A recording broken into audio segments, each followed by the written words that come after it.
Desmond, one of the most common questions that we always receive in the office is in pertaining to the business setup in Australia. Must the business setup be the same nature of business that they are running currently at the home country when they set up in Australia? The answer is no. So in general, the Australian government do give you the options to run the similar business or any types of the business that you wish to operate in Australia. So this part is quite flexible in general. Yeah. So one particular states, Victoria States, has slightly more stringent requirement at this point of times. There is additional requirements on certain types of the business that they are promoting at the moment, particularly under the technology types of the business. So the Victoria government is welcoming those who intended or has in intention to set up technology related business.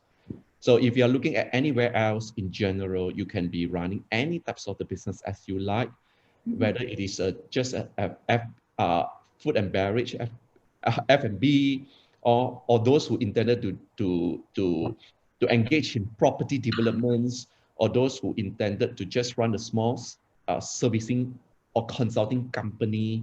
So you do have all this flexibility. Thank you. Can I get both you and James to actually basically walk us through the usual process for someone who applies through a business investment visa? Like what actually happens from the time they actually start with us till they actually move to Australia and settle down? What is the entire roadmap?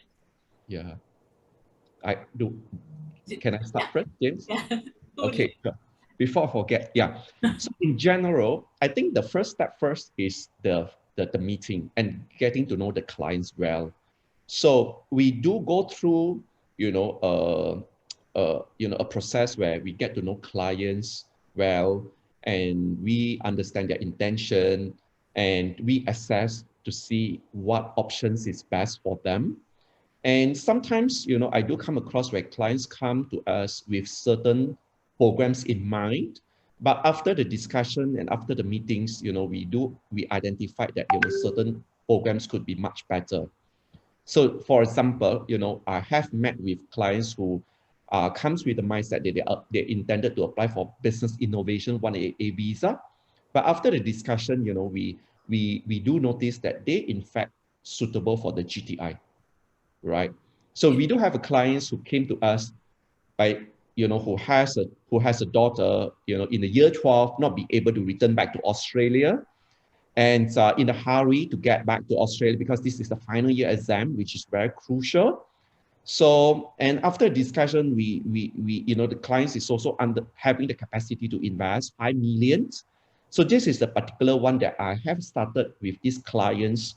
I met with the clients the first time in December, just before the Christmas, and I put through the nomination to Victoria State's government, and then submitted the visa application, and got the approval for these clients as quickly as 3 months later in March. So within 2 weeks, they flew themselves to Adelaide, had a quarantine there before they fly, to Victoria, and they happily settling down now with the peace of mind that the daughter can complete the final year exam in Australia. So it is very important for us to get to know clients' circumstances individually, and we of course also go through the process of looking through the documents carefully. And I think I'm blessed because I was being trained as an accountant, and that training backgrounds do give me that advantage of of the documentation and screening through the client's documents well, and I can pick up the requirements based upon the client's documentation really quick, and put all the information documents in a proper way, and submit the application and go through the application smoothly. So I guess in summary, it's about advising the clients what is the best options for them, and then set up the right expectation, walk the clients through application smoothly, and deliver the results. Yeah. So this is typically, you know, the process that we will go through. And James, do you have anything to add on? Yeah, I might just supplement that with a few comments. I mean, as you said, putting the right application together, putting the right information in. We had a client earlier this year that submitted a business visa, actually an investment visa, in December last year, and was granted in March this year. So just over 3 months from submission to grant. So we can see applications like that. When you look at the processing time for that particular visa on the immigration website, and they say, I think it's in excess of 1 to 2 years for normal processing. So we have been able to do achievements like that. The other thing is, as you mentioned, we always recommend what's best for the client, not what's going to give us the highest fees, but what's best for the client.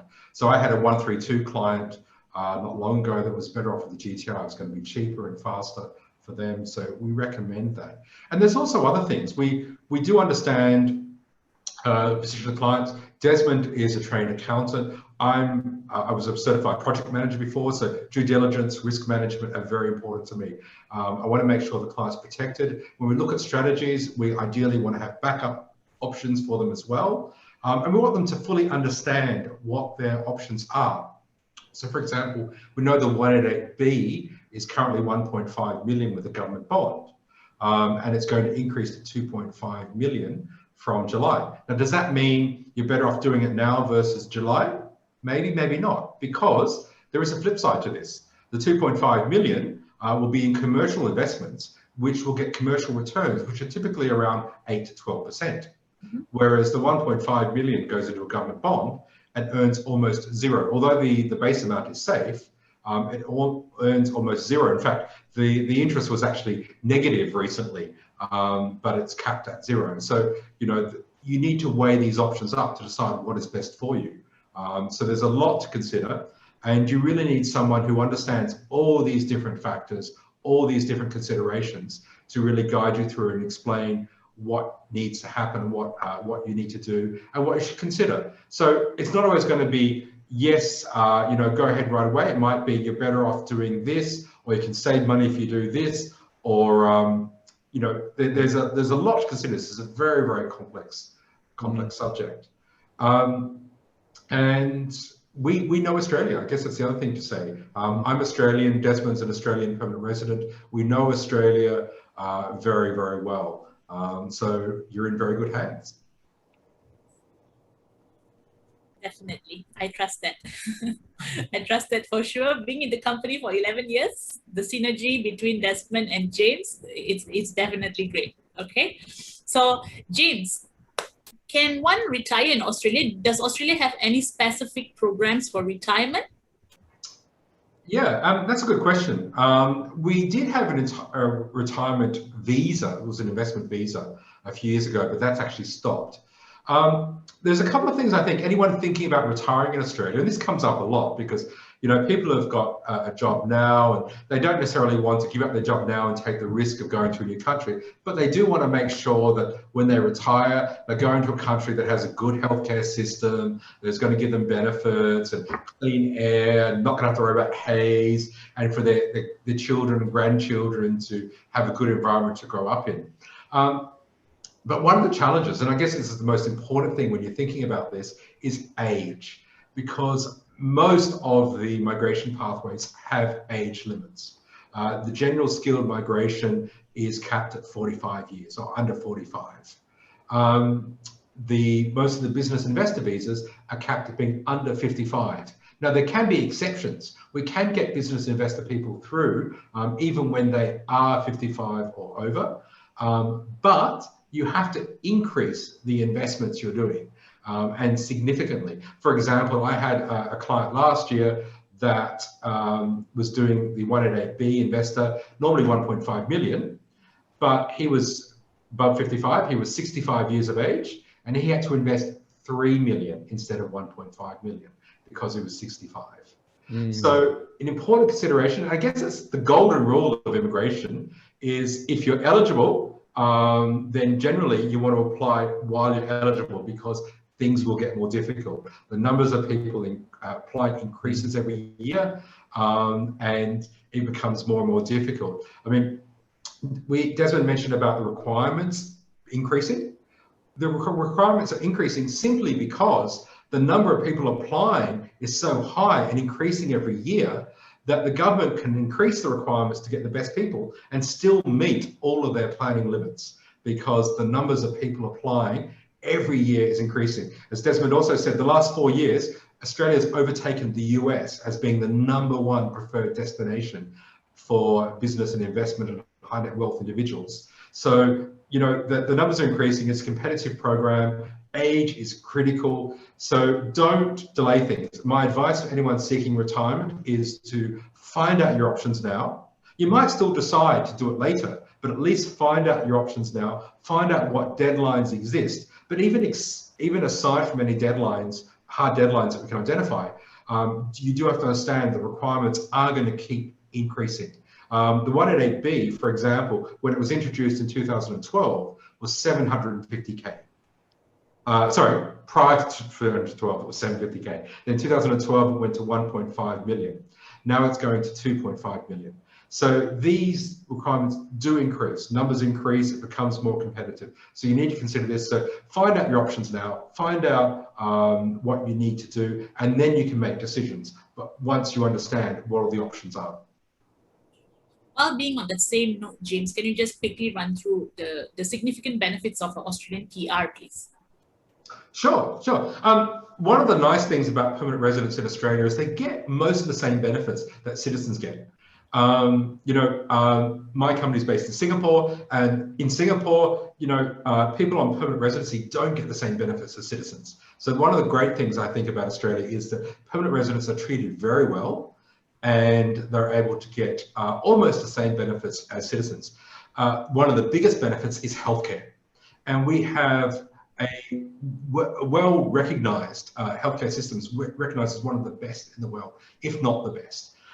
It's not health insurance. It is an open system that gives free public healthcare to permanent residents and citizens. And it's not health insurance, so there's no limit. There's no annual or lifetime limit to this. Now, it doesn't cover absolutely everything, but all the core things are covered. Your public hospital is covered. Medications are heavily subsidised. And those subsidies the expenditure on medicine each year, pharmaceuticals, is capped as well. So it's a fantastic system to ensure that anyone, no matter their wealth, can access healthcare. We also have a lot of social welfare, social security support. For example, if you get injured and can't work anymore, you can get a disability pension for the rest of your life. We have support for families. There are waiting periods for some of these, I do have to point out. And that's important for the government. I mean, many years ago, we had no waiting periods. So people would arrive with a permanent resident visa in Australia, and they just wouldn't work because they'd get money from the government. They get unemployment benefits, they get all the rental support and everything. They just wouldn't work. So the government decided they had to put waiting periods in for some of these benefits. Doesn't include healthcare. Healthcare is available immediately, but some of them, like the unemployment benefits, you've got a waiting period just to encourage people to actually be employed rather than just live off those government benefits. The other significant thing would be the education. So as a permanent resident in Australia, you get access to local rates at university, and they are significantly cheaper than what an overseas student would pay. So an overseas student would pay about 4 times what an Australian would pay. So an Australian student would typically pay about $7,000 a year for university education, such as a bachelor degree. And in fact, if you become a citizen later on, so this is not available for PRs, but available for citizens. If you become a citizen, the government will actually give an interest-free loan to students to study at university. So the student can go to university, they can get an interest-free loan from the government to pay for their university fees at local rates, of course, and they only pay that back later when they're earning a high income, and they just pay it gradually. They only have to pay it back if they're earning a high income. They don't earn the high income, it's still a debt to the government, but they don't have to pay it back, and there's no interest on that. Now, this is fantastic for families because it means the parents aren't burdened with a huge education cost for the children, and also the children aren't burdened with an expensive loan, let's say from a bank or other institution, such as in the US. I mean, you hear about students in the US that for many, many years are broke because they've got to pay off these huge student loans. We don't have that issue in Australia. So fantastic benefits there for permanent residents in Australia. Okay, okay. Thank you. Thank you, James. Desmond, one Sure. last question for you. I know that you're an Australian PR. How do you basically maintain your residency in Australia when I know that you're basically based in the KL office full time? How do you actually maintain your PR status without fulfilling residency? Would you like to share it with the audience, because we get this question all the time? Yes, I've been asked about this question again and again and again all the time, and I don't mind sharing it again. Well, I guess being a PR in Australia, most of you are aware that to maintain a PR, and it is which is renewable every 5 years, you are basically required to spend, physically a period of 730 days over the 5 years periods, which works out to be 2 years exactly, a minimum of 2 years. And that is just one of the requirements to maintain the PR. So there are instances where you or any of the family member won't be able to spend, or clock the 2 years over the 5 years periods. That doesn't necessarily mean that your PR will be cancelled off or you won't stand a chance to renew your PR.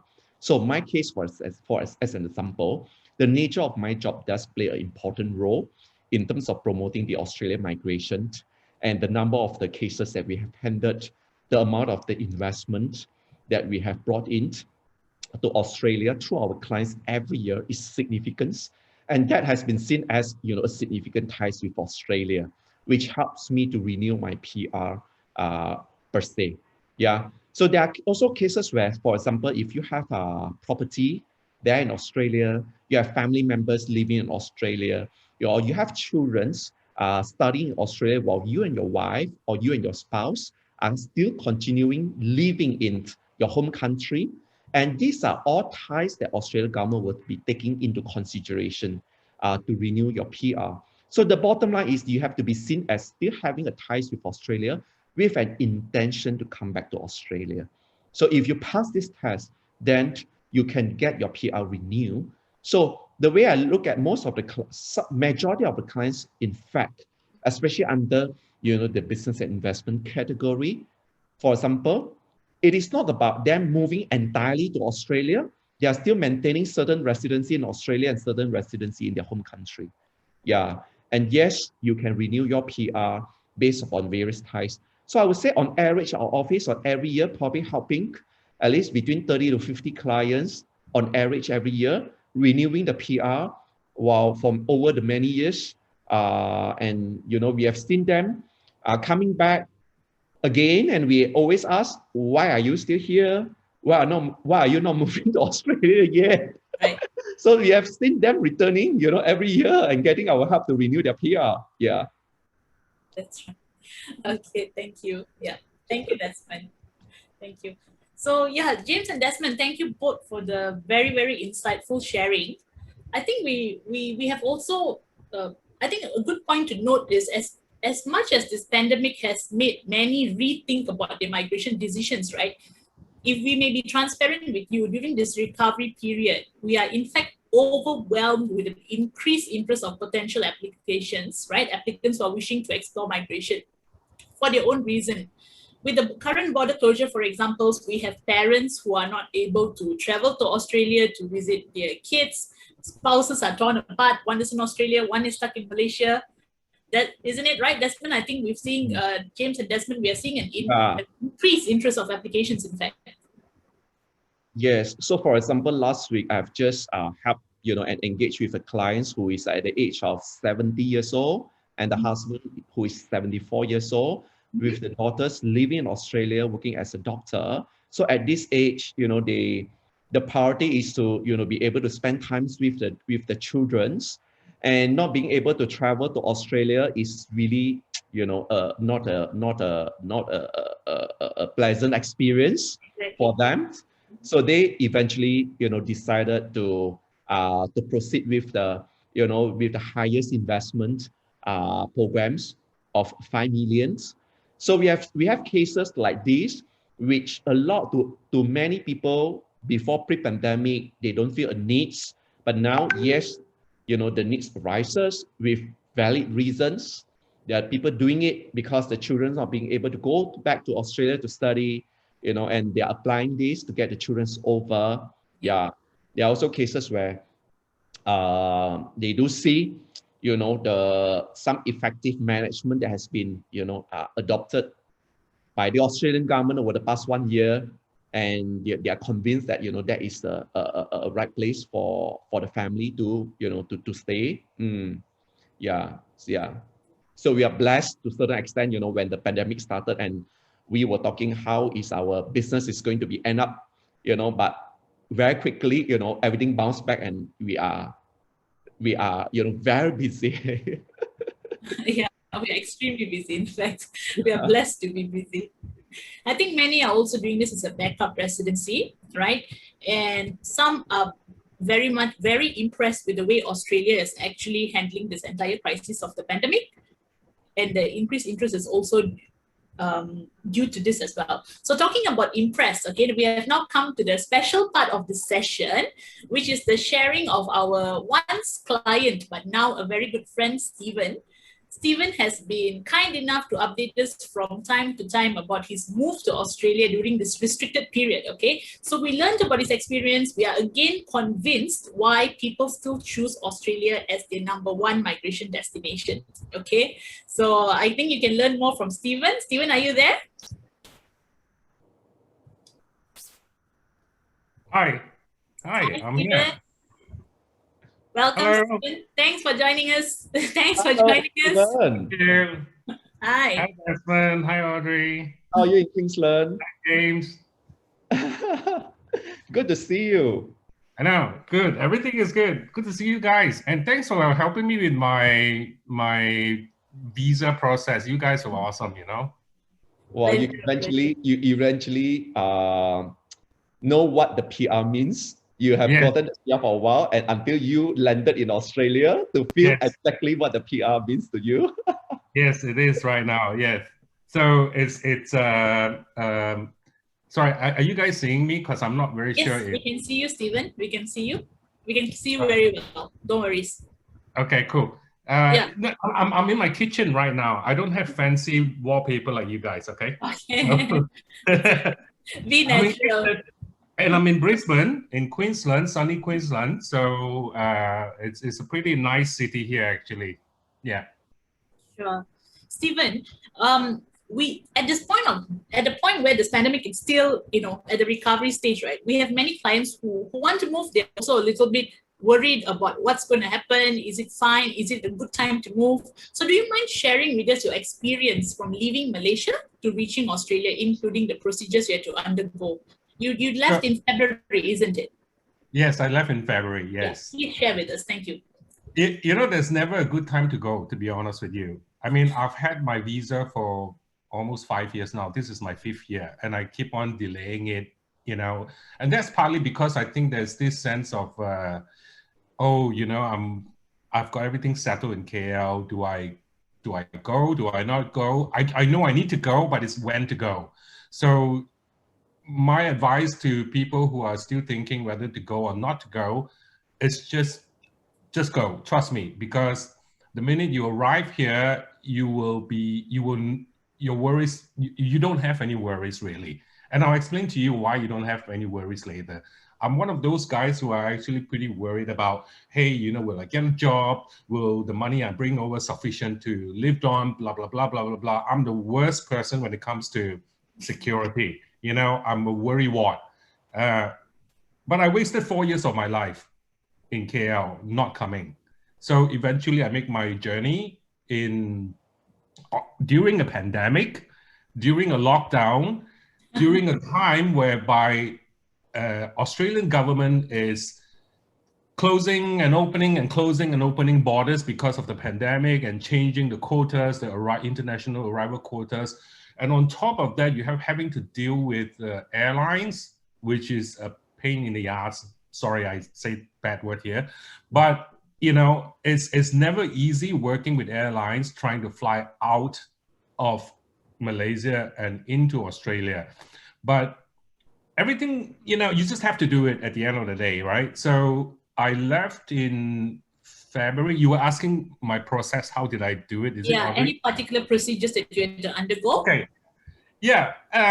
You know, the thing about Australia is like this, right? If you follow the rules and you follow every step, you'll be fine. You know, just do what is you're told to do. All right. You go in and you know, there are things like, for example, like, I mean, I was supposed to head over to Victoria for Melbourne, but the state government decided to just, you know, close and open and close. And I got tired of it. And I just said, okay, I'm not going to go to Victoria anymore. Let me try Queensland. And here I am in Queensland now.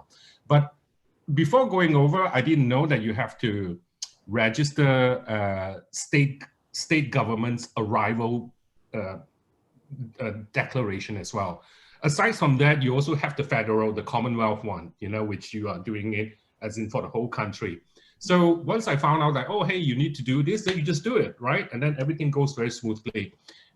Just follow the rules, follow what is stated by the government, and follow whatever is stated by the government, just do it. And there is no problem, trust me. You know, it is as simple as that, all right? It's a bit tedious sometimes, but hey, no problem, right? So the whole process is basically pack your bags, right? Sell all the things in Malaysia. I mean, that's what I did anyway, right? So I still have houses there. Who wants to buy my house in KL? You can tell me. So free plug here, all right? We put a note for you. Yeah.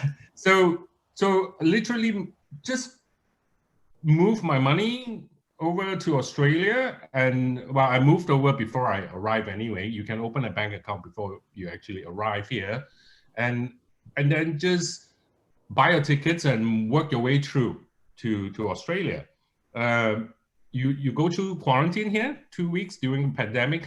You know, it's really challenging. Seriously, guys. You know, to think about migration is one thing in your head, right? Then the second thing is during a pandemic, yes, which is a double challenge here. But it's not as crazy as you think. You know, if you guys are actually moving, it's not like, wow, it's so susah, you know, this and that. Just follow the rules and you'll be fine. And of course, once I arrive here, it is so efficient. The Queensland Health and Queensland government people are very efficient. Took me out from the airport directly to the quarantine in the hotel, and you're in the hotel quarantine for 2 weeks. And there is no, what's the word? There is no hiccup, there is no what ifs. Everything is very orchestrated, very managed. You go from one place to another and very efficient. While you are in the hotel quarantine, of course, they give you food and everything. That's nice. I was quarantined in Gold Coast because Brisbane was full. So they drove me down in Gold Coast, and I had a beautiful view with balcony looking over the sea. Okay, which is like, wow, you know, like I'm on a holiday, but you can't get out. You're in the room. Okay, so while you're in there, health service are provided. They call you. They make sure that you're okay.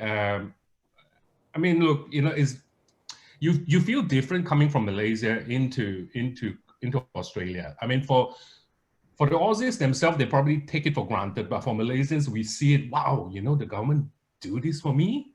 You know, things like they call you constantly to make sure you're good psychologically, mentally, you're taken care of, your health is taken care of, and they will call you, they will ask you, are you okay? Is everything good? They do repeat calls, you know, you don't even have to call them, they call you to make sure you're okay. So you know that the government and the healthcare people are actually worried about.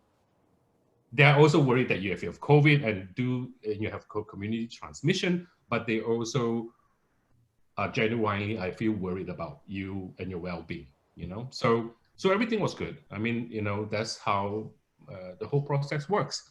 Nice. So you had a very pleasant quarantine experience. I had a very pleasant quarantine experience. I had a very straightforward migration flight from KL. Great. I have a bit of problem with Malaysian Airlines.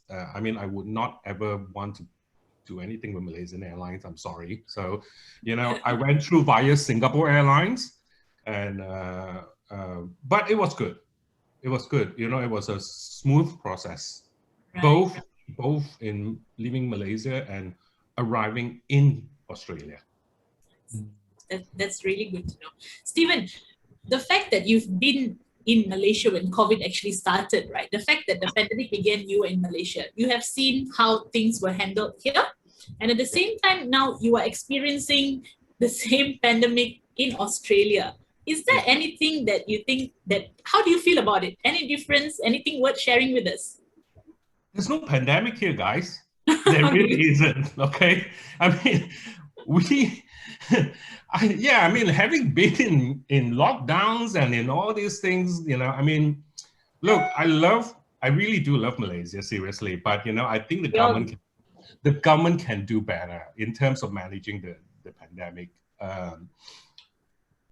Over here, when I arrived, I was actually pretty shocked that, oh, hey, you know, you don't need to wear a mask. Oh, no, okay, no, everybody's going around as usual. There isn't any social distancing at all. And guess what? On top of that, we have zero community transmission, meaning there is no virus spreading among the community. So you literally see, like, I'm not living a new norm. I'm living a norm, like a normal norm before the virus. So yes, I get to do all my things, all my normal stuff as per, you know, as a normal person without all these rubbish face masks and, you know, all the cases. I mean, I feel so bad watching what's going on in Malaysia. I sincerely, because I've still got friends and family there. Yeah. But I really hope that they are managing it much better. There's a big difference between how we manage it over here and how it's managed back in Malaysia. The minute we have one transmission over here that they detect, they quickly nip at the bud. They make sure that it doesn't get out of the community so that all of us will be affected and we have to start wearing masks and lockdowns and everything. We don't do that here, you know? There was a case of course, in Victoria, it spread a little bit, yeah? But I think the government here learned from Victoria that not to let it get out of hand, which is in Malaysia right now, which is out of hand, right? So, but all in all, I'm saying is that I'm living a normal life. Not a new norm, I'm living a normal life. Nice. Which is good, yeah. Yeah, all waiting to come back to that as well.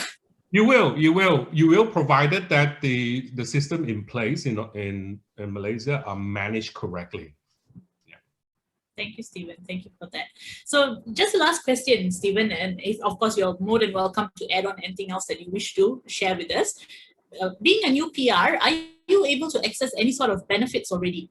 Oh, yeah, definitely. Oh, really? Tell us about I'm not ashamed to say this because I'll be paying tax later anyway. You know? So, yeah. But look, the point is, right, I'm just a bit shocked, you know, I can do this. So, you know, it's like in Malaysia, it's like, hey, if anything happened to you, right, you die, you die. You don't have money, you die. Okay, that's it. You have to work, you work. Okay, habis cerita. But over here, the first thing I realized was healthcare. I think James has mentioned a little bit of this just now. I kind of heard in and out. But I'll tell you my actual experience. I mean, my experience it was a bit shocking to me, but it's good. Like I told you earlier, I'm a worrywart. I worry about many things, all right? And I worry about, you know, being a typical China. We worry about old age. We worry about what if I grow old and then we don't have enough money and, you know, do I live on the street? You know, do I have to pay more bills and this and that? But no, over here, the first thing I did was I utilized my Medicare card. And I realized I don't have to pay for my GP consultation. I was like, oh, I don't have to pay. That's nice. And then I went and did blood tests. Oh, I don't have to pay for that too. Oh, very nice. But of course, it's taxpayers' money. Yeah. So I realized that even with the most basic thing with Medicare, you know, my health is taken care of. Let's just say if I get sick or anything like that, I go to a clinic in Malaysia, you have to pay, you know, it's not free, you know, in Malaysia, right? But over here, it is for free for me for now. Yeah. Of course, there's private insurance and everything. I haven't got into that yet. I don't need to at this stage because I've only been here for 2 months. But Medicare was very beneficial because I've got prescription as well. So to take my medication, I believe that prescription will also allow me to claim my monthly pills without paying, if I'm not mistaken. I haven't done it yet. I will try it. Once I try it, I'll let you know later. Sure. I think it's below a certain amount per bottle. You don't have to pay that out of your pocket. Yeah, it's actually going through to the Medicare card. So healthcare wise, I'm not worried because I don't have to worry about, you know, having to pay money, you know. Oh, and by the way, the swab test here and everything is free. We you know, I get swabbed so many times. I think it's broken in my nose at the back, you know, and it's free. You know, they just swab, making sure. I mean, during the quarantine time, I don't have to pay for it, which you shouldn't, because if you want to contain COVID, you really need to test as many people as possible. You can't be paying 240 ringgit or something, 50 ringgit for a swab. It's a lot of money. So that's one silly thing that the government is doing. Okay, but anyway, I don't want to get into that. So it's more of like how here things are managed. Okay, so healthcare is very good. Second thing, Centrelink, which is the, I don't know what you call that. It's actually a community welfare service. What do you call that, James? What's the word? Security. What? Social security. Social security. There you go. Which is very foreign to Malaysian. Extremely foreign. Okay, it's like, what is going on, guys? I mean, like, why are you caring for the people so much? Like, I'm only a resident, you know. I'm not even a citizen. Why do you even bother caring for me? And you but just they do. And I just moved in, all right? Yes. So, okay. So I decided to apply what they call a program called Job Seekers here. Okay. All right. So there's Job Seekers is like, you know, because of the pandemic, COVID situation, and there are some people who are not working. They are looking for work, but they can't get the work. So the government will give you pocket money to take care of your bills and take care of your house and everything so that you don't die. It's called a job seeker program, all right? So I did apply for it. Unfortunately, I got rejected not because I don't qualify, right, because I was late in applying for it. Usually, you can avail to these kind of programs once you're here for 2 years period. Then you can avail for it, okay? They will give it to you. But during the pandemic, they made an exemption that you can actually apply for it for everyone, including someone like me. And you have to apply. The submission date was early April, if I'm not mistaken. And if you applied before the deadline, you would have gotten it. I would have gotten it. But because I applied later, then I didn't get that welfare. Yeah. So otherwise, you know, I'd be drawing money from the social welfare. Yeah. Yeah. To support my rent, my food, my bills, whatever not, you know. So, but I'm trying to explain to you that this kind of thing is very foreign for Malaysians. You don't have things like that, you know, but over here you do. On top of that, I've also noticed that there are things like carers welfare. So say, for example, if my dad is here with me, for example, and I need to take care of my dad, and I can't go to work. So I can literally apply for that and become a full-time carer. And I need to take care of my dad. So government will support me to give me money to make sure I take care of my dad and me, which I don't have to go to work. Which is a very strange thing. You don't get that in Malaysia. I mean, Audrey, if you were to be taking care and you turn around to Desmond and say, Desmond, bye, I don't want to work for you anymore. You know, I'm going to go home and become a full-time carer for my mom and my dad, which is old. Mampus, right? Yes, yes. Yeah, you need money to sustain, right? But not here. The government will take care of it. It's really, really very good to know that. Yeah, likewise with parents. Let's just say, for example, if I have kids, okay, I'm still single, by the way, okay? In the market. In the market and available. Okay. So let's just say if I adopt somebody or if I have my own child in the future, I need money and time to take care of my baby, correct? And I can go to work. I can't go to work being a single parent. I draw social welfare. to assist me to take care of my child so that I can continue living my life. So these are the things that you can get. I mean, I just found out little things about this, all right? But it exists here, you know? And so for all you guys who's thinking of coming over, thinking about worrying this and this and this and that, just don't, you know? I mean, Australia is so different. I mean, the people are, the word I want to call it is educated, I feel. People are very educated here. Of course, there are some bogans around, but, you know, it's beautiful, you know? Nice. The system is fantastic. The system is very foreign to you. The system, as a Malaysian, you will feel, wow, you know, I've been finally being treated equally. That's the feeling I felt. On top of that, I know the government is taking care of me. I can feel that because I'm already utilizing some of the services over here. So don't feel afraid. I mean, it's also for your children, yeah? So, I mean, look, Malaysia is still a wonderful country. I really love Malaysia. I just don't like how it's managed, just that. And the policy and the system is not there yet, but Australia is a developed country. I don't know why Desmond and James is not here, because you guys probably love Asia so much. I have no clue, but I'm not coming back, okay? You know, Stephen, I'm so glad to hear your experience. And, you know, I know that this migration thing is just an add-on and bonus to you. And you're just too polite to say that you are looking at all this welfare and you don't need any more. You are free of the financial, you know, you have all the financial freedom. Anyway, I think for us, our job and the commitment is, you know, do require us to be based here. But, you know, I was living in Sydney and I knew exactly what you have mentioned. And I think, yeah, that is the reason why Australia being, you know, the top destination country for migrants.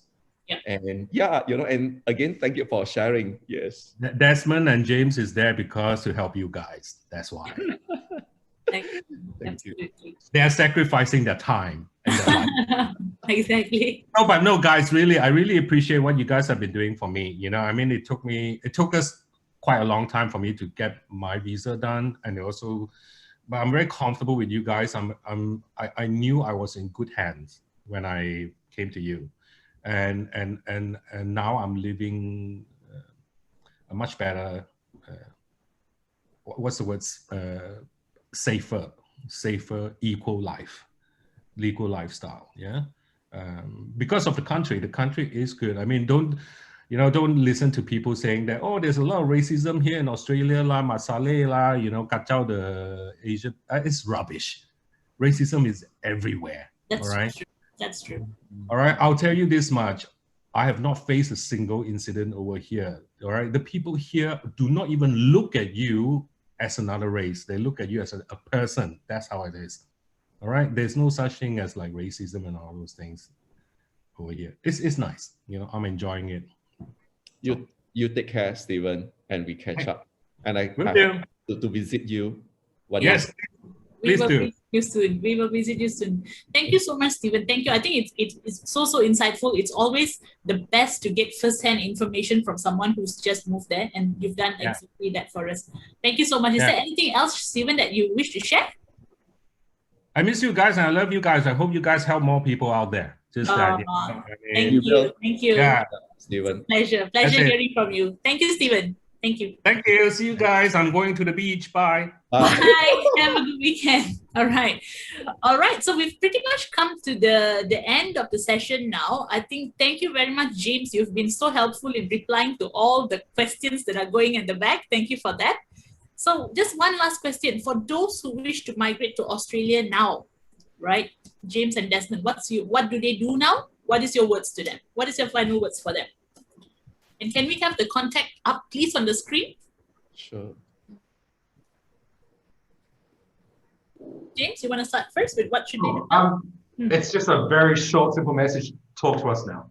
Simple as that. Because even if you don't necessarily want to migrate right now, talk to us, find out your options.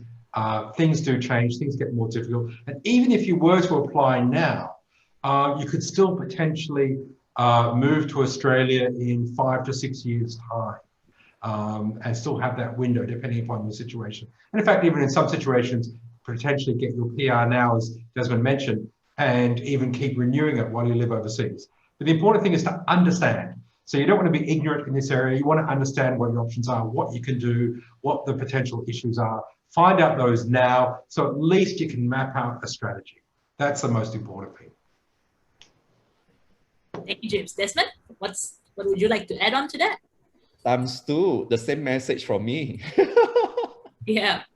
So Okay. yeah, you know, we would need to respond. I mean, it's a big decision, but it's also something that you are doing it. I look at it, the migration, you know, is no longer about moving the entire family and relocating.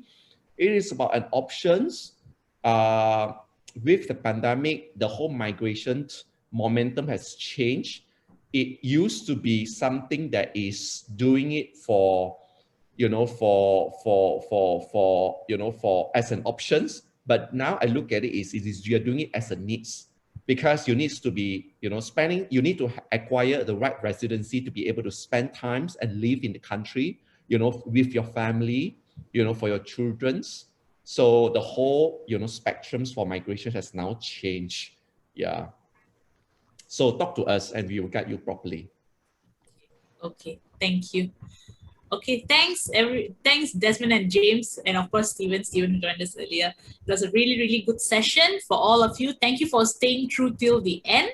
Very, very good participation. Thank you. And please reach out to us on the numbers on the screen for anything at all that you need. And like we said, speak to us. Don't rule out your eligibility in any way. Let us do the job for you. Okay? Thank you. So I guess we can end now. Bye, everyone. Bye. Take care. Stay safe.